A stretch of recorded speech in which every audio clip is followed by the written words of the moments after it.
Hi everyone and welcome to Huddersfield Town's pre-match show ahead of Saturday's Sky Bet Championship game against QPR.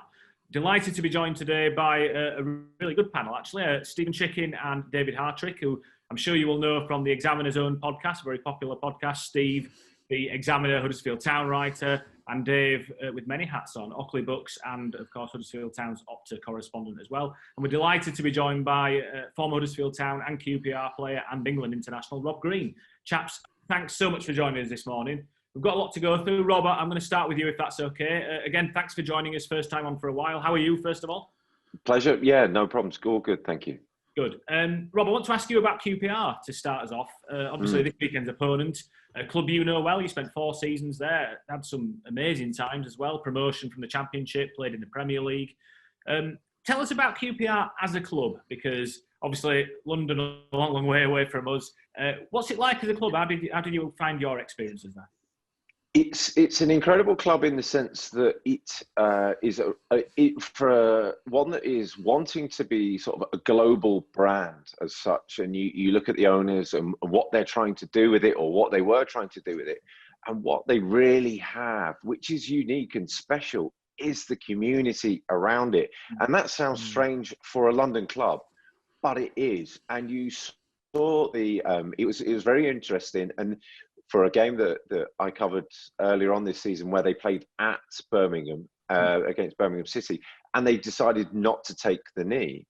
And it was a movement that was something that was kind of quite controversial then, but the thing that they came out with, and what is true to QPR, is they are the hardest working club in terms of diversity, in terms of inclusion, in terms of the community and around there. And that really comes through. And you really understand that as a player, because that's what they put their heart and soul into. And it's good to see, and it's brilliant to see, but it's something that they've always relied upon. And that community, although it being a very, very small corner of London, like Shepherd's Bush, basically, and that surrounding area, is huge. And that's what they thrive on. We went to Wembley and they sold out 45,000 tickets in no time. And it's unbelievable to think that for such a small club that they can do that, or in sort of externally, you look at it and think it's a small ground, it's not a big club, it's one of the smaller London clubs. They can do that. That's what they survive on, and that's what they thrive on. And it's a really interesting sort of dynamic. But, you know, when you say heart and soul of the community, they have that, and that's what they really breed off. I think you're absolutely, it's a great example to cite. I remember Les Ferdinand talking about their decision not to take the knee and why, and I thought he spoke very well about it.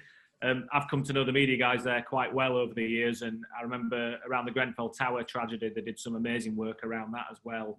And it is a dichotomy, isn't it? Because when they were taken over by Tony Fernandes, you're quite right that even in the media area, and I'll come to Steve on this in due course, but it had a different feel to it, like almost like a boutique feel to it. They'd really put a lot of money into Loftus Road, which is a really traditional ground, but they've managed to retain that community feel that is so important to the club, whilst trying to kind of step up their operations on and off the field.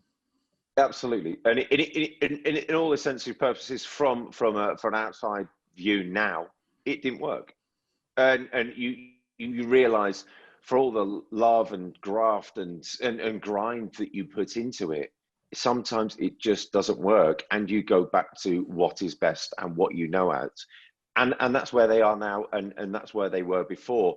Yes, it was a strange sensation walking out of Loftus Road, and you would have a huge community there, and some of them were there purely to see one player, and that was it. And you'd realise that, and it wasn't. We signed Ji-sung Park off the back of being at Manchester United and being this global superstar that he was. He was the Korean David Beckham. It was an incredible sort of thing, and then all of a sudden it was gone, and that movement didn't work. And it was a really interesting thing to look at the time.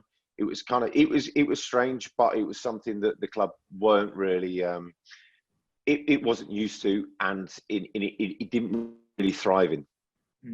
Dave, obviously, Opta, a huge network of correspondence people like yourself. I know you all speak to each other. You'll definitely done your homework.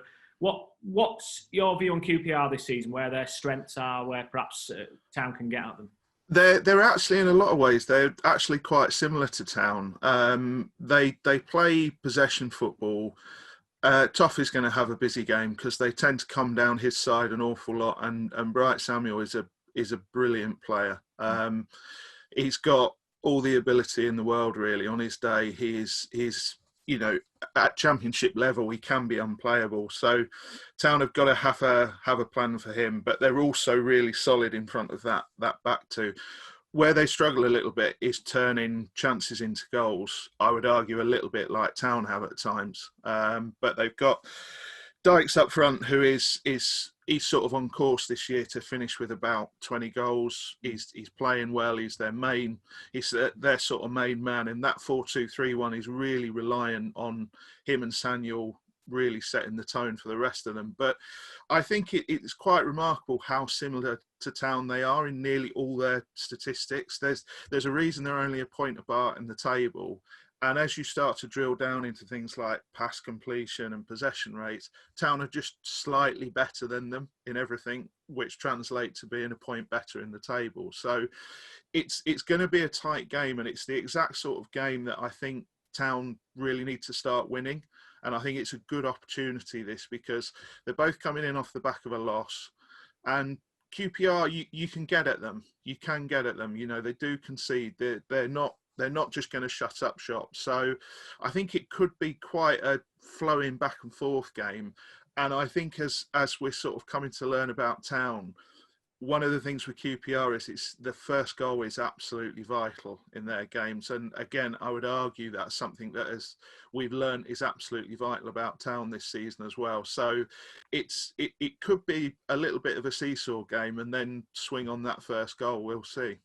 Yeah, you say it'll be tight, but I think it's tight in the sense of the scoreline. It's not going to be sort of 3-0 either way. No. It could well be another 3-2, 4-3 kind of job because, you look at the defensive records as well for both teams. They're both teams that score a lot of goals but concede a lot of goals as well. And, they've got identical goals against records. And I think there's only Derby have conceded more, Derby and Preston maybe. So, yeah, it's another interesting one, let's say. I've got in my brief notes below the screen here, be clinical, which is something that I watched the game from the other night, and for QPR, Naki Wells scored, and you're there going, okay, you have a proven goal scorer at this level, and it's kind of I feel that, I don't know what you guys think, but you look at the games, you look at the stats, and you look at the chances, and you're coming off the back of a game where you've been beaten comprehensively against Cardiff, and you look at the stats and go, it doesn't tally. It's something that you say, just be clinical with your chances.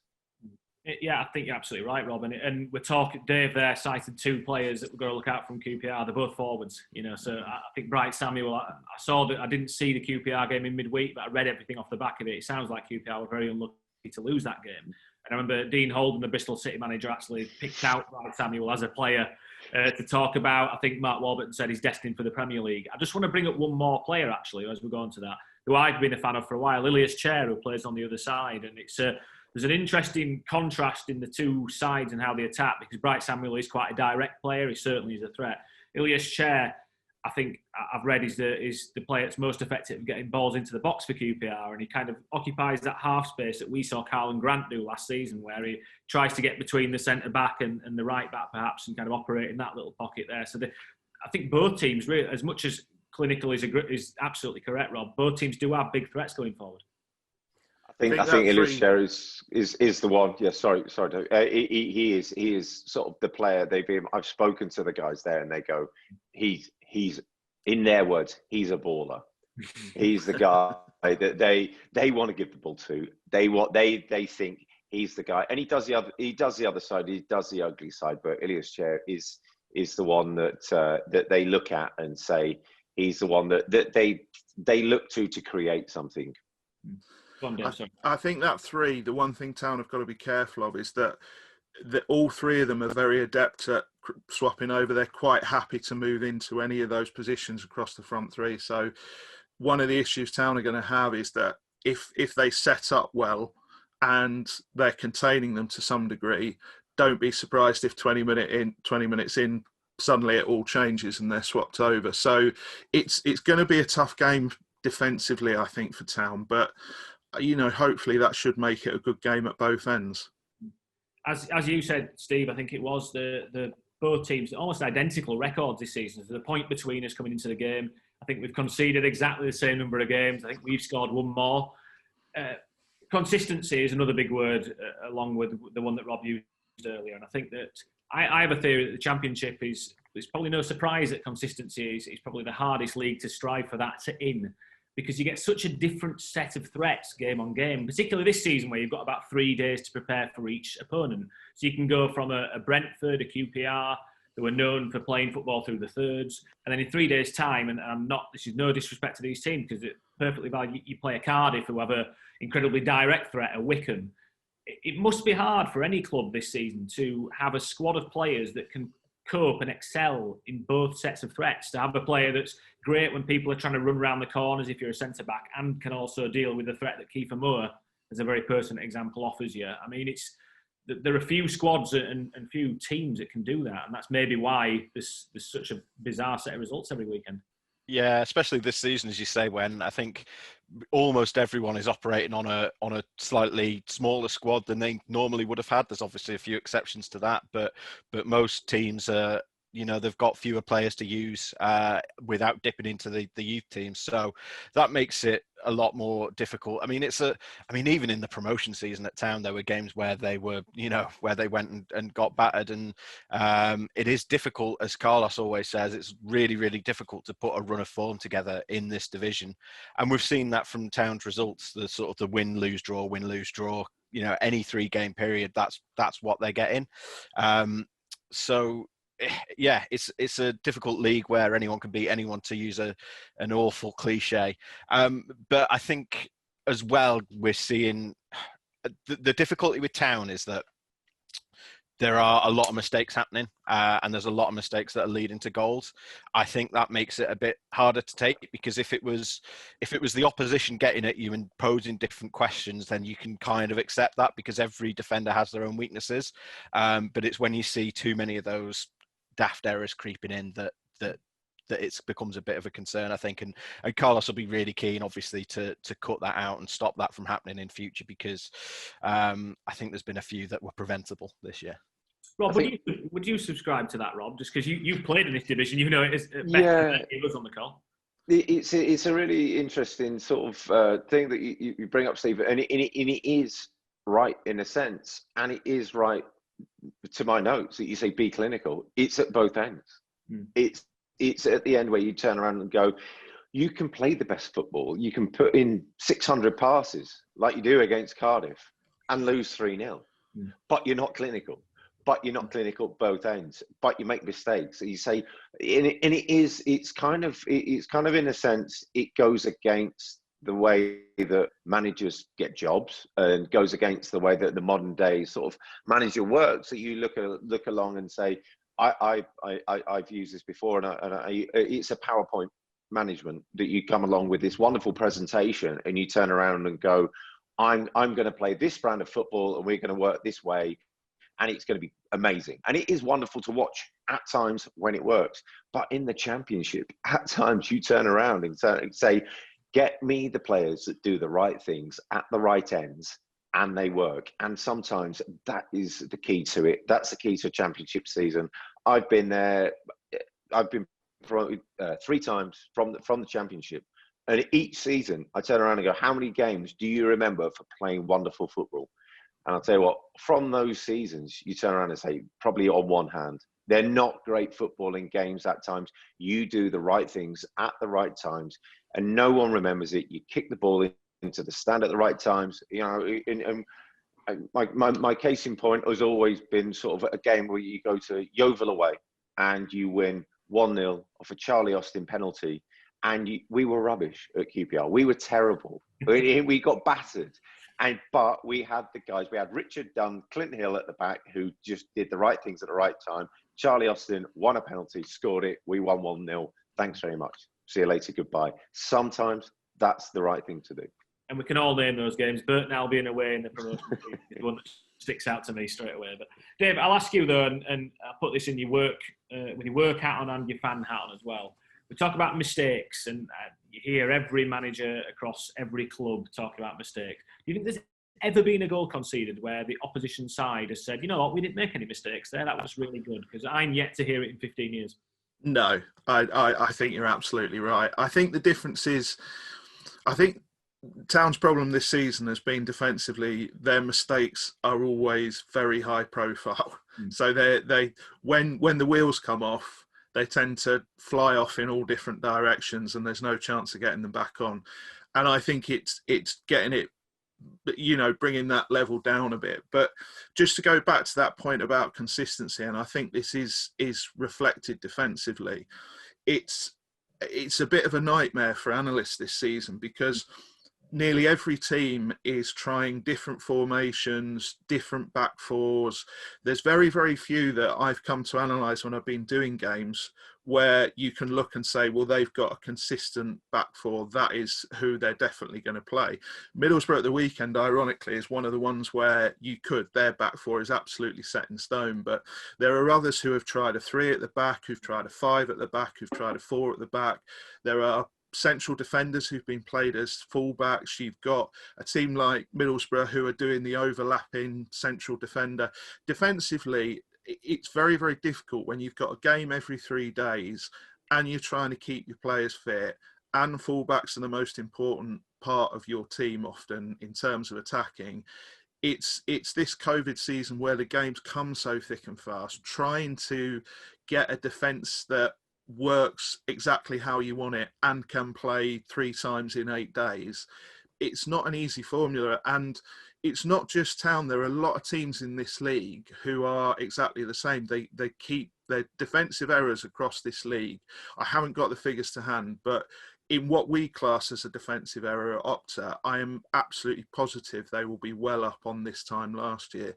And I think that's probably going to be reflected over the season, perhaps even a little bit more so, because all the clubs have got this monstrous December where it's just game after game after game after game. And when you only have a small squad and you're trying to adapt to different game situations and different teams, because as Rob said, so many teams in this league represent a different sort of challenge. Unfortunately, it's one of those things that is going to happen, and all you can really do is try to get it down to a manageable level rather than keep conceding winners and equalisers all the time. The funny thing is that at the start of the season, the number of goals in the Championship was actually much lower than it normally is.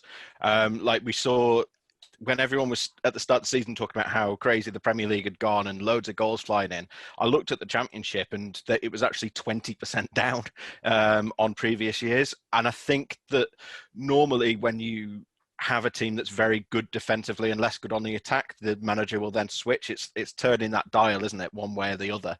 And I think probably every team over the last couple of international breaks has turned the dial towards the attacking, and you've ended up with a load of goals going, and you just need to look at the results over the last few rounds of fixtures to see that the goals are starting to go in across the division. So there's a bit of balancing out there as well, I think. But as you say, when you've got so many fixtures, I mean, people talk about sort of physical fatigue, and they're talking about the level of injuries and things like that. But obviously, if you've got a tired body and a tired mind, you're more likely to make mistakes. You're not going to be doing things at the optimum. So that is exactly the reason for what Dave's just saying. You're going to see more errors creeping in, and there probably will be more and more as we get towards Christmas. I think as well, you look at it, and just a brief thing, is 3 different keepers in 4 games for Huddersfield. You're looking at consistency. One of obviously a thing close to my heart. One of the things I look at, and Ryan Schofield coming in, coming out, and Ben Hammer, and whoever it might be. But you're looking at it, and that's not consistent. That breeds in itself a really difficult dynamic.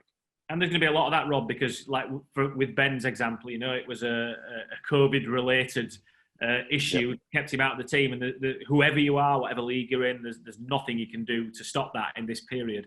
I want to kind of segue to that, and I'll come back to you, Dave, just about squads, and we're talking a lot about here having to cope. Obviously, January's coming up. Still in the middle of a pandemic, you know, at Huddersfield Town, certainly we've got no fans in at the moment still, understandably. There's another big factor that's going to play a big role in the January window, and that's Brexit. And here at the club now, we've got some clarity on what that means for football. It's certainly been out in the public domain as well, that bringing players in from EU countries is going to be no different than bringing a player in for, say, Egypt, in that it's going to be based on what league they're coming from, how good the club is they're coming from, international honours as well. And I think we can't underplay what a big change that is going to be. I mean, locally to Huddersfield Town, I look at a player, and this is without any kind of scientific knowledge on this individual, but you look at a Naby Sarr, who's come from France. Yes, he played in England before, but his contract was up. Hasn't played international football yet. He's been in the Senegal squad, as we all know. There'd be a question mark over a player like that. And Dave, I know you're a Brighton fan.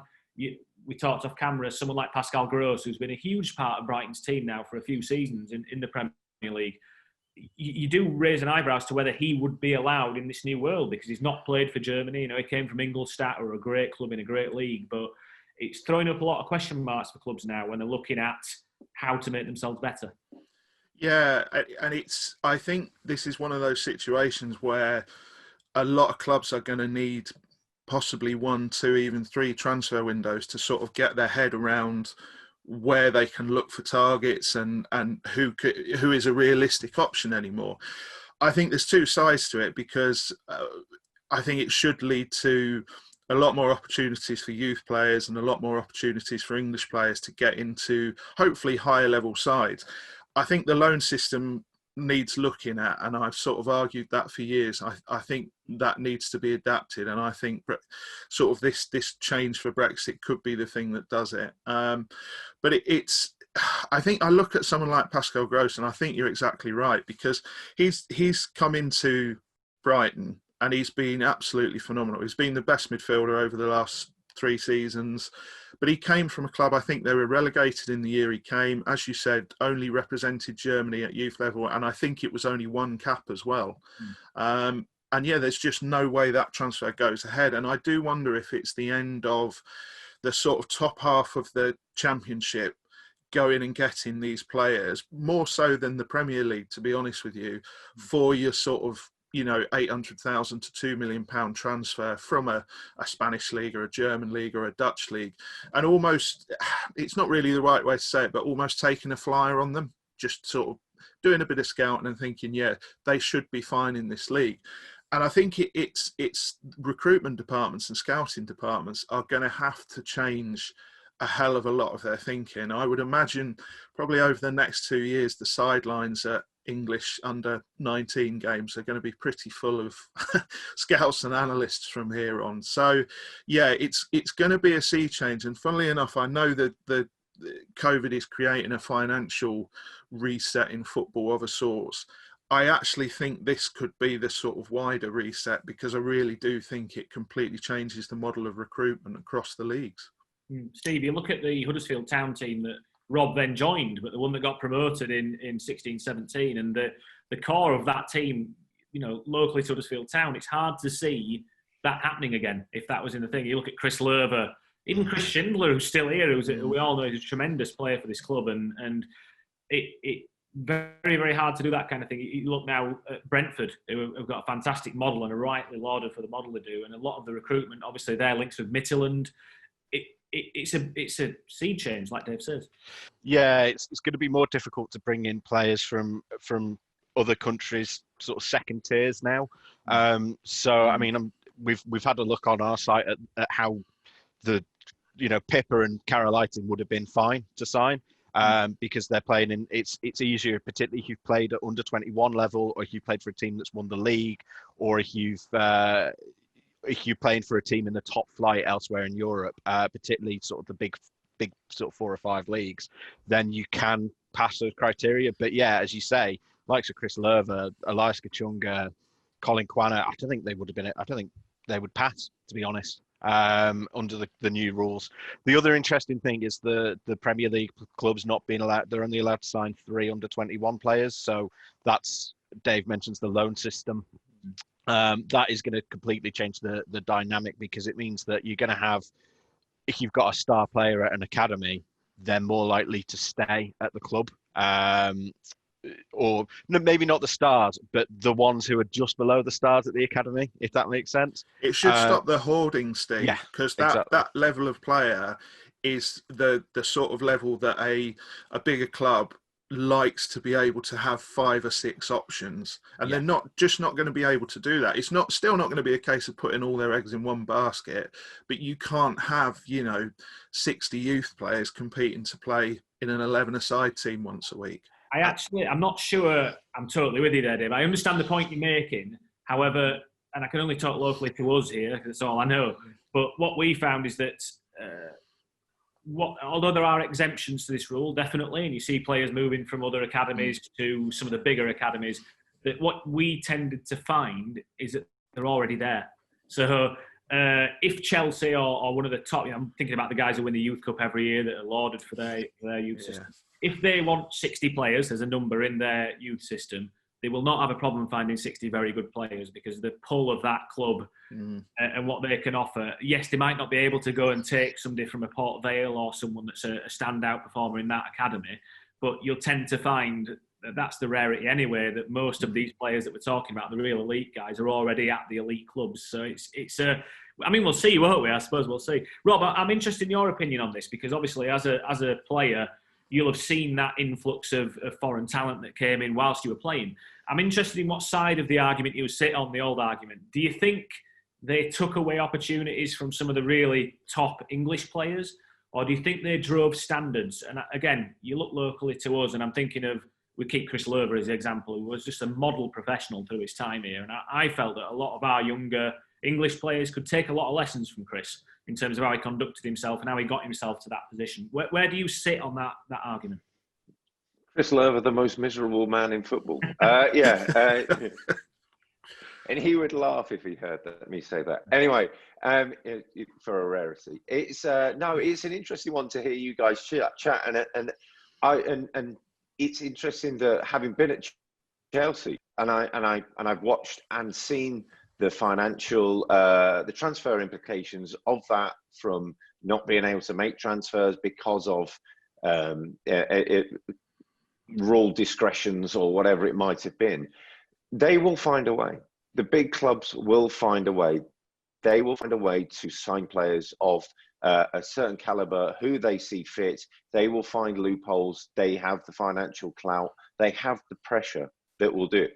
And with most political or whatever it might be decisions, the people who get hurt are the people at the ground level, or the people at sort of the not so much the top end. And it will be the clubs at your grassroots level, at your community levels, the ones who thrive off of a success of getting into the Premier League, of getting into the Football League. They will not be able to get those players. That's the team that will hurt. And you look at that wonderful team that Huddersfield created and relatively amazingly successful. That won't be able to happen again. What will happen, and I don't disagree that it might be harder to get players in terms of the bigger clubs hoarding the players, but they will find that way. What will happen is the loan fees will be greater. And to get that player in terms of a loan signing from Chelsea, or a loan signing from Manchester United, whoever it might be, to make that difference. You know, when I got promoted with Norwich, we got it off the back of a loan signing of Peter Crouch and Darren Huckabee. 2 incredible signings for a club like Norwich. And we spent our whole budget on those signings. And I think that budget was £1 million or whatever it might have been.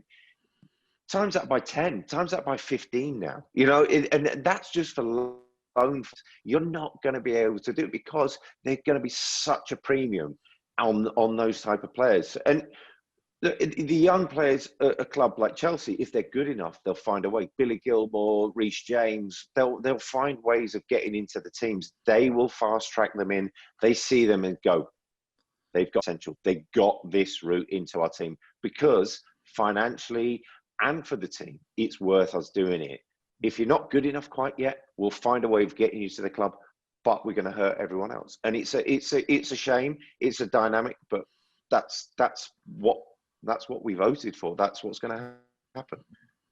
I just look at the QPR, a really interesting example of this as well, because they've been at both sides of the spectrum. Like you say, they've had over the years a really impressive youth system, and I know there's an emphasis on that again now. I look at the team you got promoted with, Rob, out of that, and it was an absolute League of Nations, the team that you got promoted with at a point at QPR. You know, the days of Adel Taarabt and those guys. Did they bring something different, Rob, to the mix? Maybe not just on the pitch, but off it as well. But it's a talent thing, and you accept players for the talent that they bring, the work that they bring, whatever it might be, and it's brilliant. It's a wonderful leveler, football, because if you're good enough, you're in the side, and that's it. That's the bottom line. It doesn't matter what country you're from. It doesn't matter where you're from. And this is where people suffer, because all of a sudden there's a different dynamic. Oh, we'd love to bring this player in. He's going to be good enough. Oh, he doesn't tick the right boxes for a visa or whatever it might be. And that changes. Football is a wonderful, brilliant thing in that you sit there, you look at it and go, wow, that guy, whatever it might have been, that team, whoever it might be, they bring something to the team. You don't care where they're from. They score a hat-trick. They're your mate. They're the best player in the team. You want them to be for your team. It doesn't matter. Steve, you alluded to this before. I think you called it a mad December, but I think 8 games through December now. I'm going to sit on one side of this for obvious reasons, but when you're going to have to rotate your team, when you're going to have injuries to contend with, possible COVID-related issues, all this stuff, how important is it going to be that you have one way of playing that every player can buy into? I mean, we're talking about Huddersfield Town here locally again. You know, you saw the likes of Brahima Diarra on the bench for the first time this weekend. If and when these guys are going to be called upon, this is hopefully where the strength of the model will bear fruit, because coming into the team, any new player should have an exact idea of what their role is in the side. It's not something that, although the formations may change, the nuances may change, that the core stuff is there, that's going to be really key through an incredibly busy month. Yeah, I think the Championship in general is a great advertisement for the idea that having a way of playing, whatever that way of playing might be, is a great way forward. And you know, whenever you always see one team promoted. I'm not saying that's going to be Town this year, but you always see one team promoted that sort of maybe below strength, or you would look at the squad and think that's not as good as some of the other contenders, but they have that unified approach, and it almost doesn't matter whether it's, you know, Neil Warnock long ball, whether it's, you know, Marcelo Bielsa, you know, Bielsa ball. It, as long as you've got that philosophy, it can take you a hell of a long way. And yeah, it means that, as you're alluding to, if you need to replace a player or you need to rotate the squad, whoever's coming in knows exactly what they need to be doing, knows exactly where they should be on the pitch, what their teammates are likely to be doing. At least in principle. Obviously, we know that football isn't as simple as that. If it was that simple, then they'd be winning every game. But it's finding the way of getting the players to put it into practice. And obviously, if you have that very consistent model, then it's that much easier for them to get that understanding. I think so. Just to come, signing for Huddersfield was the closest I had to a proper induction into a company ever. And it was under David Wagner, and it was Clem, the goalkeeper coach, Paul Clements, who did it. And he walked through step by step what the club expects from you on every position, every moment of the game. He walks in and wow, this is so patently obvious. This is brilliant. And it's the only time it ever happened in my career. He walked in, and you talk about those players, and it immediately came to mind. I went, that's the only time that ever happened to me. What is expected from you from any moment in time on the pitch? And he walked onto the training ground. He went, okay, I know where I'm supposed to be. It was hard to remember. It's a bit like being a quarterback in an NFL team, you know. But at the same time, you had a clear presentation, and it was credit to that unit, that working staff that did it. But it was signing for Huddersfield that did that. That's so interesting to hear that, Rob. I think I think back to Carol Lighting, who just won our Player of the Month for the fans vote for November. And I remember when he came in, we were obviously waiting to do our media stuff with him. We had to wait about 2.5 hours, because as soon as he entered the building, he was whisked into an analysis room with the coaches, and they did exactly that process. So they talked through exactly how we play, what his role is in the system, what he's got to do. quite clearly quite different from Ajax as well. So it is that clarity. And I think, Dave, I'll come back to you and I'm going to bring up someone I know you're a fan of, and I think everyone knows you're a fan of, Rahmani Edmonds-Green, who hasn't had as much chance to be on the training ground under Carlos as everyone would have liked this year through injury in pre-season. However, that hasn't stopped the classroom work and the stuff that Rob's talking about there, and making sure that they have an understanding of it. Now, sitting down and watching it on a video is very different to going out on the training pitch and doing it. But when we see Rahmani come on as he needed to through Richard Stearman's injury against Middlesbrough, and look at home in the system, which is quite different to what we've done in Rahmani's time as a professional, certainly what he would have done differently at Swindon. I suppose that's where you kind of see the fruits of that labour that Rob's talking about. Yeah, and I think with Edmonds-Green, one of the reasons I've sort of always been a big booster of his is that I used to do a lot of work studying young footballers and watching them over the course of a year for a project about young footballers we did for 5 years. And what you've realised very quickly watching young footballers is, even if they don't have all the talent in the world on the ball, if they just instinctively know what they should be doing in their head, you think, yeah, that's a footballer who's going to go a long way, because they don't have to work on understanding where the danger is, at either end of the pitch. And I think with Edmonds-Green, he's a classic example of like a sort of thoroughly modern footballer who is really good defensively, incredibly intelligent and incredibly adaptable. And I think when you have a philosophy like Town are enacting, one of the things that Town fans should be sort of quite excited about is that the club is still only just past the start of this journey. They're nowhere near a sort of an end point, and you can already see that you can do exactly what you just said. You can bring Edmonds-Green into the team, and he understands the system, he knows what's expected of him, and they play a certain way. So you look at what Corberán has done since he's come in and we've got to this point, and yeah, we know there are problems with consistency, and we know there's been some defensive issues, and like Rob pointed out, the goalkeeping situation. Every club is going to have issues, and even after 2 transfer windows, Huddersfield Town are still going to have issues, because that is what football is. That's how it happens. But I think that the longer they can keep going and keep working on the training ground, and it is a difficult season because that training ground work is just it's not there like it would have been before because of this sort of compressed nature. But you have to be sort of excited about the future. And I think, I'm not saying for a second that this season should be written off or anything like that, but I think even when you go to a Cardiff and you get beaten quite badly, and Kiefer Moore comes and beats up a couple of your centre backs, you have to still think, well, yeah, but we're still going down the right path, we're still pointing the right way, and that's what you have to just be brave enough to believe in going forward. And yeah, Edmonds-Green is the classic example of where you can see the levels going down the club, that you can just bring somebody from there into there, and you'll know, even if they might not be quite as talented as the sort of full professional they're coming on for in that situation, but they understand what they should be doing and they know where to be.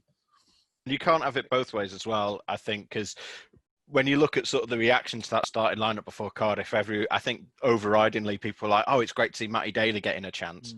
And then you go and lose, and it's like, well, it shows how thin the squad is that we've had to start Matty Daly on the wing. It's like, well, you can't have it both ways. And next season, he's going to be a player who's got 15, 20 championship appearances under his belt. Ryan Edmonds-Green the same.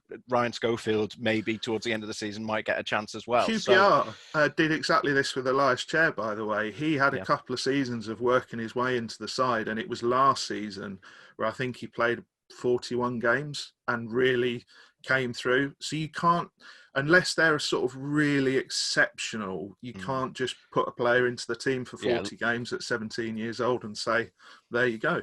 Yeah, and I think people look at players when they're like sort of 21, 22, and they're thinking, well, they're at the end, this is the end of them being a young player. But I think that, as you say, the players that do come through it as teenagers are the exception rather than the rule. Lewis O'Brien was, what was he, 20 last year? I think he turned 21 during the season. And that was his first season in the Championship, and he did brilliant, but it takes players time to develop. Otherwise, they'd be Premier League stars by this point, and you do need to give them that time. And I do understand sort of when results aren't going your way, that fans are going to ask for signings, and I think there are areas where obviously Town will be looking to recruit in January, but for the time being, in December, when the transfer window isn't open, you have to give some of the youngsters a chance at this point. I think it's where it gets harder to accept is when you've got more experienced players making mistakes. You expect it more from the younger players. But again, it's we've talked about this before on the podcast, Dave, but it's developing relationships. You've got a lot of players in that team that had barely played together before, and you would hope that is going to come over time. If we're still sitting here in April and these mistakes are still happening, then it's a different conversation, and it's still a concern that they're happening. But I don't think it's panic stations by any means at this stage. They've got time to improve. I've got to be careful here because this is really interesting, but if I let it carry on, we will actually still be sitting here in April, and I appreciate stuff to do. So I'm going to bring it to a close, chaps. Thank you so much for joining. It's been really interesting. Rob, thank you again for coming on for the second time. Seeing you doing more and more media work, Rob, are you enjoying it? Are you in action this weekend? Yeah, I've been lucky enough to be called into the Sky Studios to do West Ham, Manchester United, and Chelsea Leeds. So there's a Rob Green derby in there, and it's helpful. You think about it as a player, and you'd love to be that one club man, but then you come into the media side of things, and I'm enjoying the co-commentary and stuff like that. But then when the more players you come across and the more teams you sign for, the more relevant you become. So it's former Chelsea player. It's always one that works for me. So it's kind of so. I wouldn't be here now if it wasn't for my Huddersfield and QPR links. So there you go. It's good fun, and I speak to you guys, learn more and more every day. Good stuff, Rob. Thanks for joining us, Dave. Quick plug for Ockley Books at the week and how things are coming up to Christmas. Yes, we've got loads of stuff on the website. If you do want a football book for Christmas, we have got a couple of cricket books as well. Just head on over there. Excellent, Dave. Thanks for joining us. And Steve, I know exactly where you're going to be this weekend. You'll be about 3 foot from me, mate. So thank you for joining us. Yeah, 6. Yeah, a safe distance. Yeah, absolutely. Yeah, good point, Steve. So thanks for joining us, guys. Thanks for listening, all Town fans as well. Just a reminder that if you are a season card holder, you can watch the game for free on iFollow HTAFC. If you're not, match passes are available for £10. Thanks again, and we'll see you for the post-match show after the game.